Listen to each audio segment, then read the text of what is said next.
Good day po sa inyo lahat mga kastokwa. So welcome na naman po sa isa na namang episode ng aming vlog. So for today's video po, atin naman pong papasyalan at bibistahin ang makasaysayang dungeons ng Fort Santiago. Matapos po nating mabisita ang Baluarte de San Diego, Baluartillo de San Jose, nakita rin natin yung makasaysayan na main gate or entrance ng Intramuros dito sa Fort Santiago. At napuntahan din natin at nabisita rin natin yung loob ng Rizal Shrine kung saan ikinulong dati ang ating national hero na si Jose Rizal. Pati yung mga koleksyon niya, siyempre nakita rin natin yung guys. Sa last part ng video na to, so atin naman pong pupuntahan ng Dungeons of Fort Santiago. Napaka makasaysayan nito guys, itong lugar na to. Dahil siyempre maraming mga nagbuwis ng buhay dito, especially nung World War II, nung Battle of Manila nung 1945. Atin pong alamin ang history, ang kasaysayan ng lugar na yon. So, samahan niyo po ulit ako sa isa na namang paglalakbay at pamamasyal. Ating alamin ang kasaysayan ng lugar na yon. So maraming salamat po ulit sa panonood ninyo at thank you po. God bless.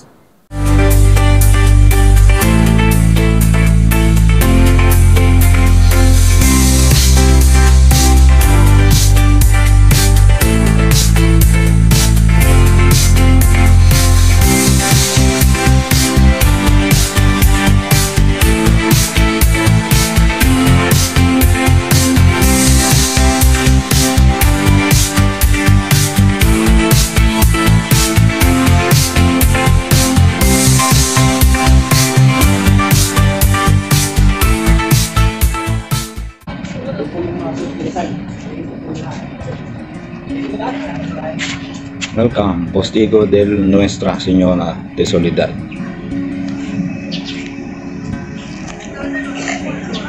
So, tingnan natin ito nga.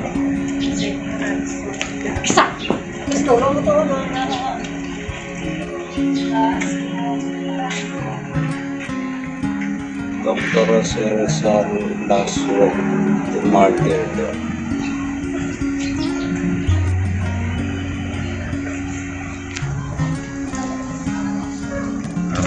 Dito si Rizal, oh.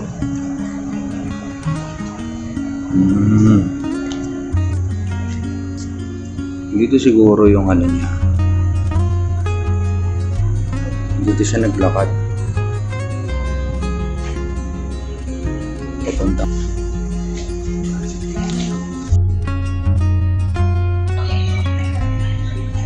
Uy, ate ko ano meron dito?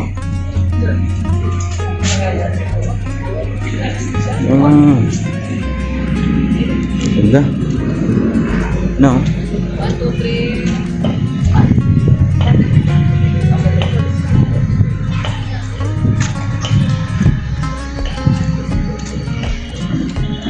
3. Ilong Pasig na pala dito guys.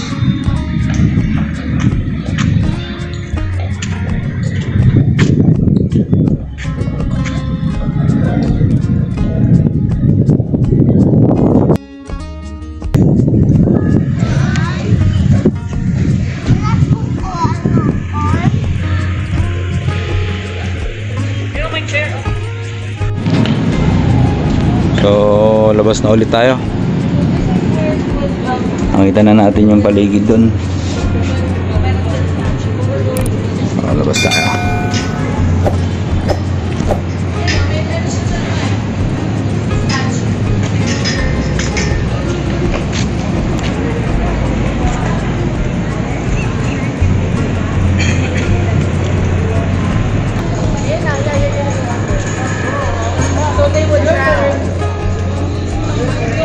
White Cross. Party.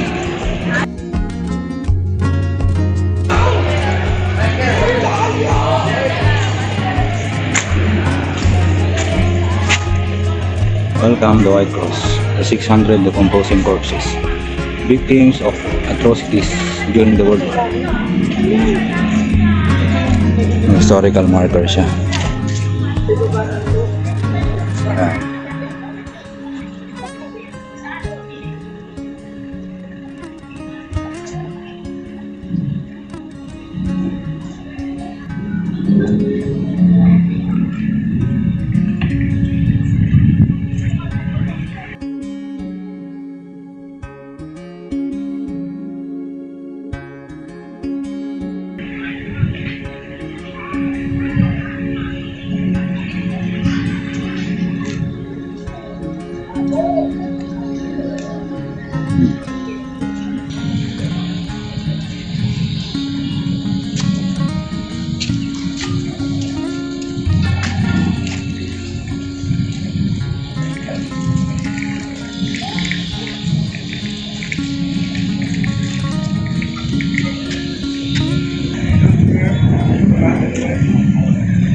dungeon.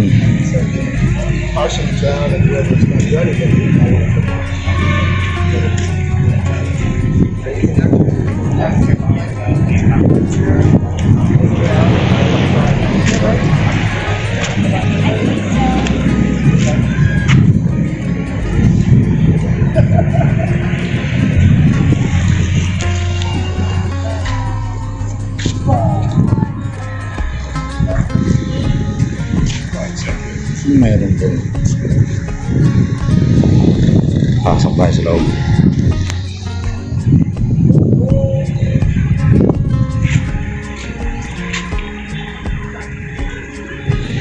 Palsa Braga Media Naranja.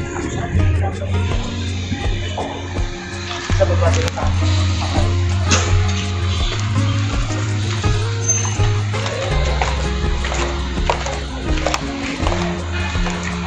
Tayo rito sa taas. Natin kung ano meron.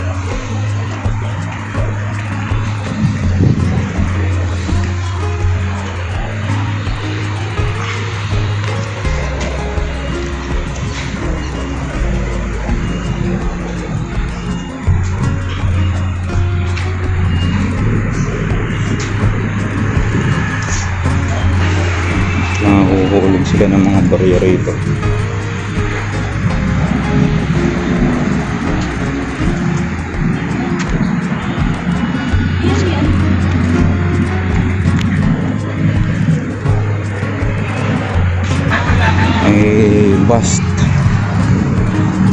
May bus si Rizal.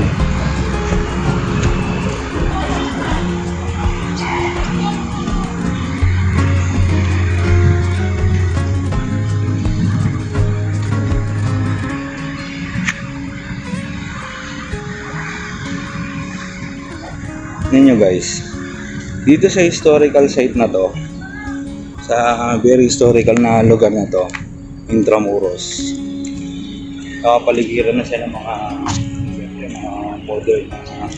modern buildings.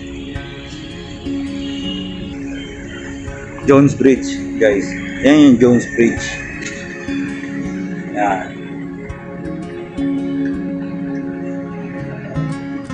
Nung araw, napakaganda raw talaga niyan. Jones Bridge na yan. So, baba na tayo.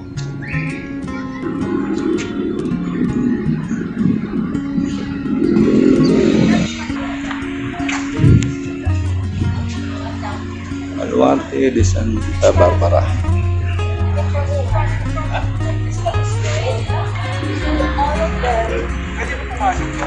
All of them were very different. We can go in? Nice. Nice. Why were you? No, because last time we were eating. I want to see what.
Go.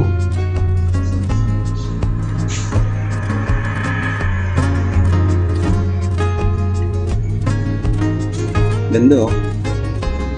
Jeepney gawa sa Lego.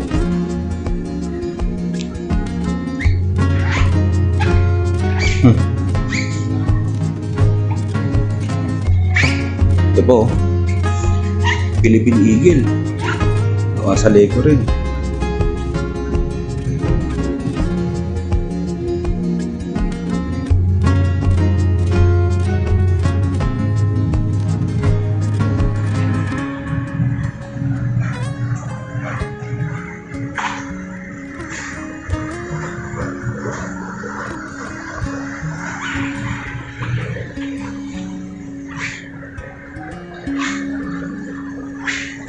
Ano yung mga laman ng mga bote na to? Ay, mga Lego rin.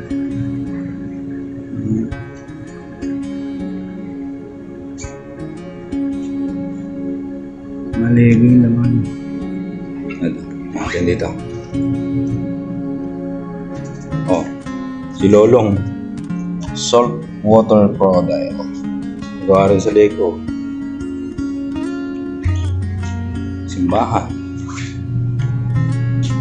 Nuestra Señora de Gracia Church, Guadalupe, Makati. Ganda. Ito naman. Escolta, Manila.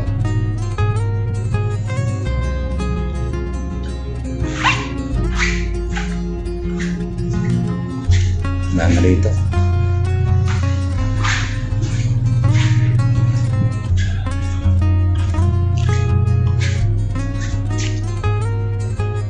Rufino Tower, Quezon Ho.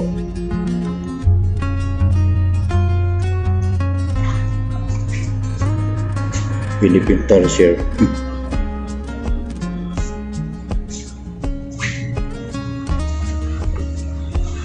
Na, so baba na tayo ulit.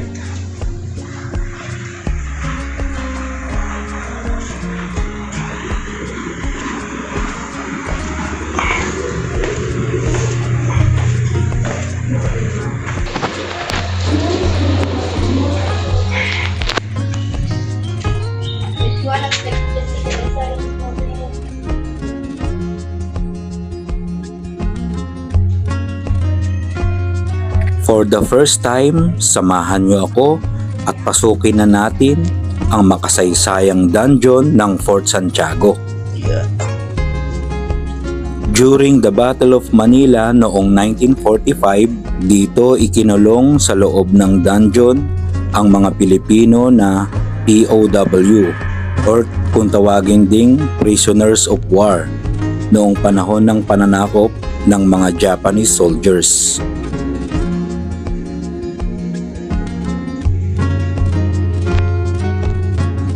Makikita din dito sa loob ang mga pictures or litrato, ang hirap at kalagayan ng mga bilanggo noong Japanese occupation.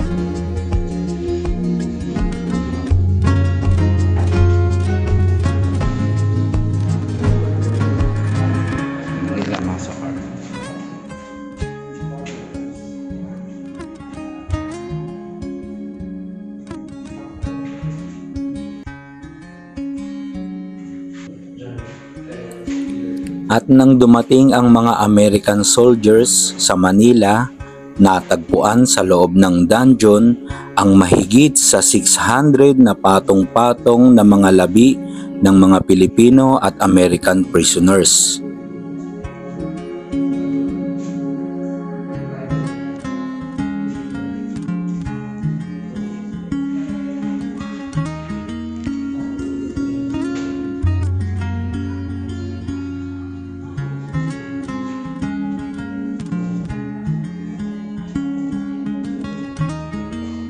Karamihan sa kanila ay namatay sa suffocation, torture at starvation.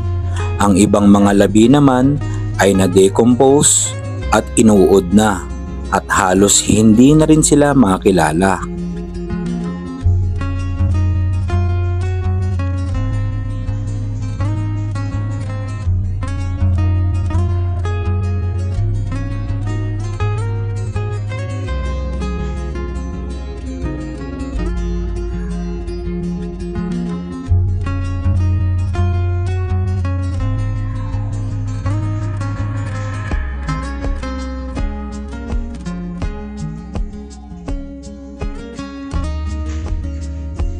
Kaya't sa modernong panahon ngayon, ang mga kulungan ay isa ng sikat na destinasyon ng mga turista na nag-o-offer ng isang sulyap sa madilim na kasaysayan ng Fort Santiago. Itinatampok ng mga exhibit at makasaysayang mga salaysay sa loob ng museo ng Fort Santiago ang pagdurusa na dinanas ng mga bilanggo sa loob ng mga makakapal na pader na ito.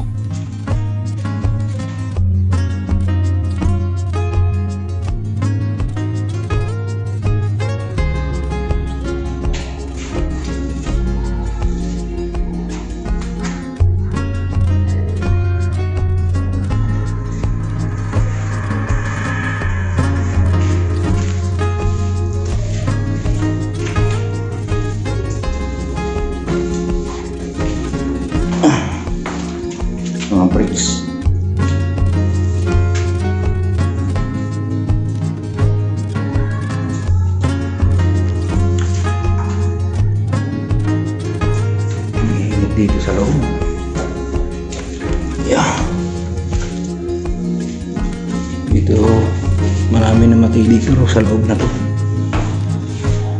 Mga dungeon na to. Marami na matay dito.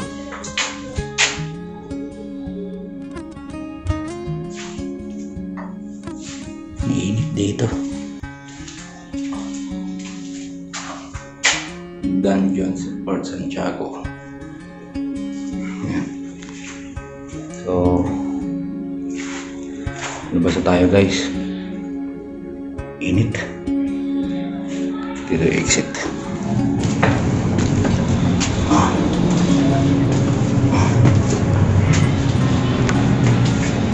Bumalik lang ako sa ano. Ay, yeah. Oh. Init. Init sa loob.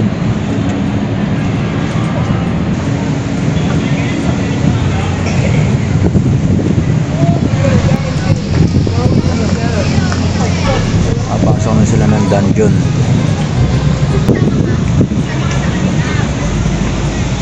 Kasama silang tour guide tayo hindi naman natin kailangan na ng tour guide.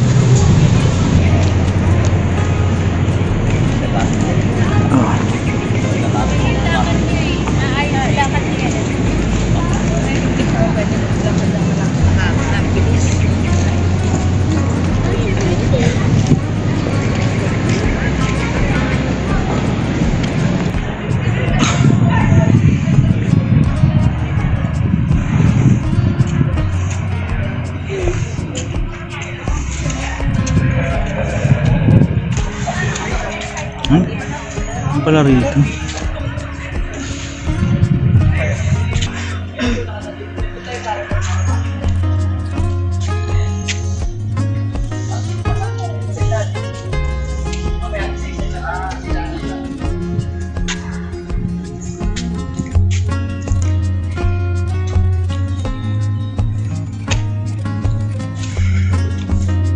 Oh, so tapos na tayo rito.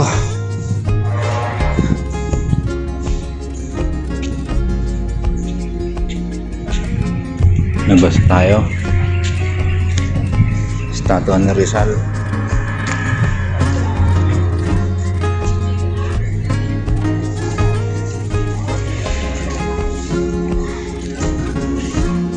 So, yun na nga guys. Naikot na natin tong pinakadulo ng Intramuros. Nakapasok na rin tayo doon sa dungeon. Sobrang init. At dito rin sa dambana ni Rizal kung saan siya kinulong. Yung entrance. Nakita ko doon sa mga lumang picture ng ano. Merong nakapasok dito na tangke na panggera 1942. Ayan, siguro inayos na lang nila yan. Dito yung mismo sa may entrance. Ay, meron doon. Akitin nga natin guys. Ito pa nakit to eh.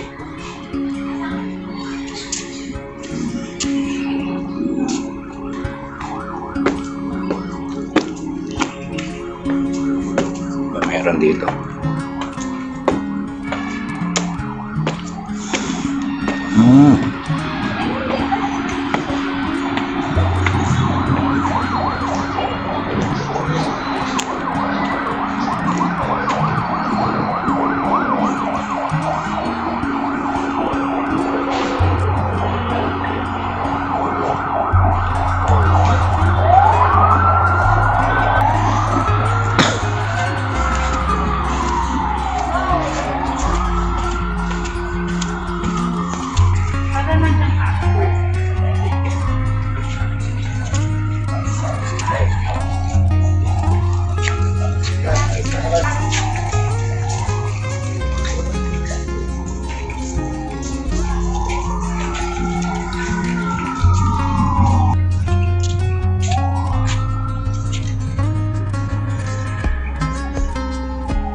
Before na,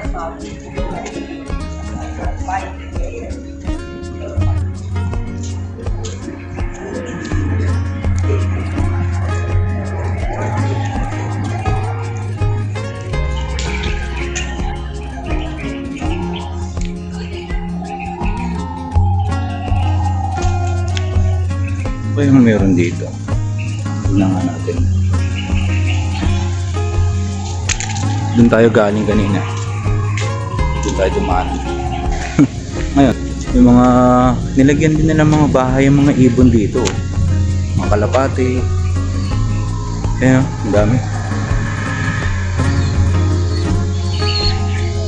Ayan. Ayan mga kalapati, ang dami.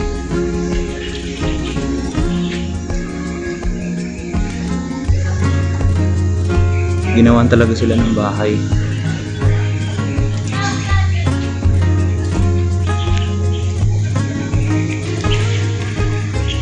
Palaruan. Nana, yan lang. Statuang bato.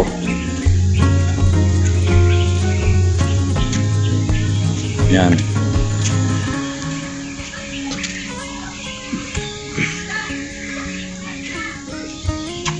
So yun nga. Dito na natatapos yung ating vlog. Iikot na natin buong Intramuros. Nakakapagod. Sakit din sa paa.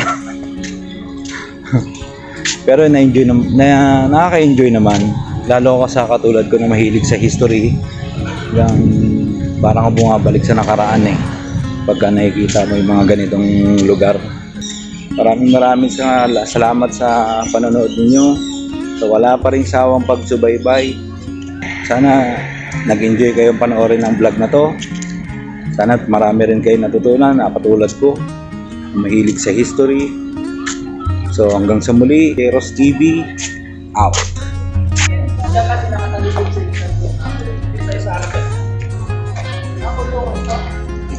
Ito po ay teatro to ni Raso Layman. Ito po yung naging sa Madami. Ito.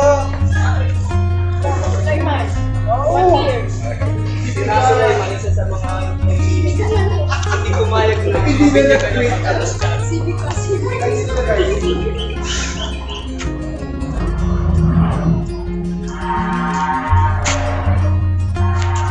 Mga ruins na rin.